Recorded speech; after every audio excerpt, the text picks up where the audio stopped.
भगवान से बड़ा है भगवान का नाम, राम से बड़ा है राम का नाम। नाम जप बहुत बड़ा है, नाम जप में बहुत शक्ति है। आज कलयुग में जो उद्धार होना है वो नाम जप से होना है। ये नहीं कि हम पहले जो भगवान राम के ज़माने में थे वो मतलब हजारों वर्ष तक तपस्या करते थे। भगवान श्री कृष्ण के युग में भी तपस्या ही की जाती थी, लेकिन कम की जाती थी। भगवान राम के में ज़्यादा थी। उनसे पहले जो युग आया उसमें और भी ज़्यादा थी, लेकिन धीरे धीरे कम होती चली गई। और कलयुग में तो इतना रह गया कि अगर आप प्रभु का नाम जाप कर लो ना, उससे भी आप प्रभु को पा सकते हो। कि एक प्रभु का नाम ऐसा है जो आप जप लोगे ना तो आप हर संकट से दूर हो जाओगे, हर संकट से प्रभु आपकी रक्षा करेंगे। और कलयुग में भगवान पे विश्वास करना बहुत मुश्किल है, कि इतना आसान नहीं है। क्योंकि आज मतलब पहले जो राक्षस थे वो दिखते थे, कि मतलब पहले सींगों वाले राक्षस, कोई मतलब विचित्र सा राक्षस, आज वो राक्षस आपको नहीं मिलेंगे। आज इंसानों के भेष में ही इंसान राक्षस बन के बैठा है। कि आज का राक्षस वो है मैं, कि वो दिखाई नहीं देता, हर किसी में राक्षस बैठा है। कि पता ही नहीं चलेगा कौन आपकी खिलाफ खड़ा है, कौन आपके साथ खड़ा है। आपके साथ तो छोड़ दो कि कोई आपकी मुसीबत में काम आने वाला है। अगर भगवान की इच्छा नहीं है तो कोई आपकी मुसीबत में काम नहीं आने वाला। ऐसे ही एक व्यक्ति था, बहुत परेशान था।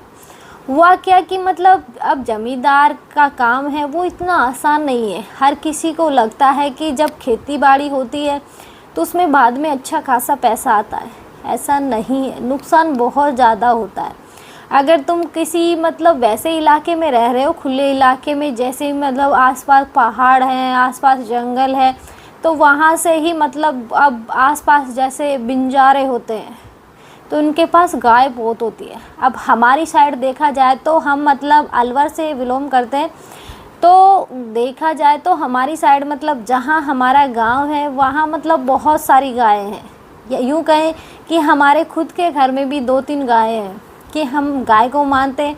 गाय की हम मतलब रोज़ रोटियां बना, सबसे पहले रोटी गाय की बनाते हैं। आज भी हमारे घरों में ये नियम चलता है, क्योंकि गाँव में अभी भी ये कल्चर है, शहरों में नहीं है। शहरों में सब कुछ बदल गया है।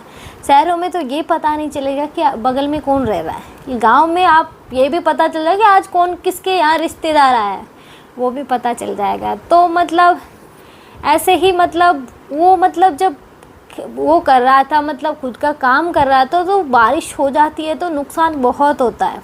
ऐसे ही इस व्यक्ति का भी बहुत नुकसान हुआ, परेशान हुआ। अब जब मतलब किसी किसान के पास कम ज़मीन होती है ना, तो ये समझो कि बहुत से टाइम तो खाने तक के दाने पूरे नहीं पड़ते। कि बाकी वो तो छोड़ दो तुम, कि खाने तक के नहीं होते। कि बहुत से जो दूर बैठे होते हैं ना, उनको नहीं पता चलता कि जो खुद की लाइफ हमें दुख भरी लगती है, सामने की लाइफ अच्छी लगती है। वो बोलते हैं ना, दूसरे की थाली में घी हमेशा ज़्यादा दिखता है। खुद की में चाहे भले ही उससे डबल हो, लेकिन उसकी में हमें ज़्यादा दिखेगा। तो ऐसे ही हर किसी की लाइफ है कि हमें ये लगता है किसानों की लाइफ बड़ी आसान है। इतनी आसान नहीं है, कि पूरा दिन मेहनत करनी पड़ती है। तो इसी तरह इसकी लाइफ चली। लेकिन जब फसल आने का टाइम हुआ तो बारिश बहुत हुई, तो बहुत नुकसान हुई। यूँ कहें कि मतलब एक अकाल सा पड़ गया। हमारे एक बार हमारे खुद के गांव के पास में एक गांव है, वहाँ हुआ क्या था कि मतलब अकाल पड़ा था एक टाइम। हमारे मतलब दादा के टाइम, हमारे जो दादा हैं उस टाइम, मतलब अभी हमारे दादा नहीं है कि अभी तो मतलब तीसरी पीढ़ी पहले, कि हमने मतलब नहीं, इतना होश नहीं हो गया था। कि जब मतलब एक गांव हमारे पास में ही है, मतलब यूँ होगा कि मतलब 3-4 किलोमीटर, कि वहाँ मतलब बहुत, ये समझो कि अगर उस अनाज को चलाएंगे तो वो 6 महीने भी नहीं निकाल पाएंगे, क्योंकि नॉर्मली फसल 6 महीने बाद आती है। तो उन्होंने क्या सोचा कि पहले हम 2 महीने वैसे निकालते थे भूखे, बाद में खाएंगे। इसी 2 महीने के चक्कर में वो धीरे धीरे सब इस दुनिया से जाने लगे। लेकिन बाद में सोचा कि हम एक टाइम तो खा लें, पता चले जो हैं वो भी चले जाएं। इसलिए बाद में ये सब हुआ कि उन्होंने खाना स्टार्ट किया। पहले बहुत लोग इसी चक्कर में चले गए, भूख के मारे तड़प तड़प के उनकी मृत्यु हो गई। तो अब हुआ क्या कि मतलब इतनी मतलब वो नहीं हुई, तो इन्हें उसी टाइम उनके गांव में एक साधु आया। तो उस व्यक्ति ने सोचा कि ये सब लोग इस बाबा से पूछ रहे, मैं भी पूछ लूँ। तो बाबा ने बोला कि बाबा ऐसी कोई वो है कि ऐसी कोई भक्ति है भगवान की जिससे मुझे सब कुछ मिल जाए। कि हाँ है, क्यों नहीं, कि कलयुग में भगवान का नाम ही सर्वोपरि है। अगर तुम भगवान का नाम लोगे तो तुम्हें सब कुछ मिलेगा। तो अब किसान हम देखेंगे तो बहुत जल्दी यकीन कर लेते हैं लोगों पे, ये बात सही है। और रियल में भी यही है कि उन्होंने विश्वास किया और वो प्रभु का नाम जपने लग गया कि सारे दिन राम राम राम राम। आप नॉर्मली खेत में काम कर रहे हैं, कोई आसपास थोड़ी होता है, बहुत सी बार अकेले भी काम करना पड़ता है।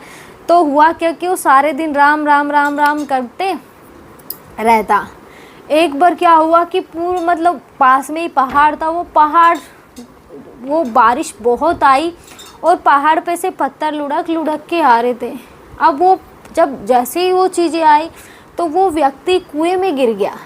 तो अब लोगों ने सोचा कि ये तो गया, अब नहीं आएगा। लेकिन उसने उस टाइम भी भगवान का नाम नहीं छोड़ा कि कुछ टाइम ही बाद, कुछ देर बाद वो व्यक्ति बाहर था, क्योंकि उसे तैरना आता था। पानी जैसे जैसे बढ़ा तो पानी के उससे वो ऊपर आ गया। इसलिए मतलब जब लोगों ने पूछा कि ये सब कैसे हुआ, हमने तो सोचा कि तुम गए अब वापस नहीं आओगे, तो उन्होंने बोला कि नहीं, मेरे प्रभु ने मुझे बचाया। आज मेरा जो नाम चल रहा है ना, उसने मुझे बचाया, उसने मेरी रक्षा करी है। इसलिए मतलब हमेशा सबको नाम जाप करना चाहिए, क्योंकि नाम जाप ऐसा है जो हमारे इस जन्म में भी काम आएगा, हमारे अगले जन्म नहीं। हम जब भगवान के पास जाएंगे ना, तो उसमें भी नाम जाप काम आएगा। क्योंकि नाम जाप से मतलब हमें एनर्जी मिलती है, हमें ताकत मिलती है, हमें मतलब संघर्ष करने की शक्ति मिलती है। इसलिए नाम जाप करना बहुत ज़रूरी है। और अगर हम गुरु के द्वारा नाम जाप लेके नाम जाप करते हैं तो उसमें थोड़ी और शक्ति होती है, क्योंकि उसमें गुरु की शक्ति भी शामिल होती है।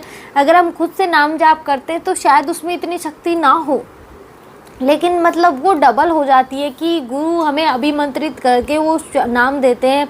वो हमारे हिसाब से नहीं चलता। हम तो ये सोचेंगे हमें वो देवता पसंद है, हम उनके हिसाब से चलेंगे, वो देवता पसंद है, हम उनके हिसाब से चलेंगे।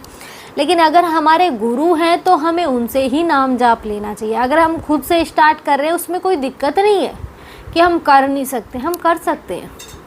लेकिन अगर हम गुरु से लेंगे तो वो ज़्यादा हमें फ़ायदा देगा। इसलिए कोशिश करें कि नाम जाप हमेशा अपने गुरु से ले, और लाइफ में गुरु होना बहुत ज़रूरी है।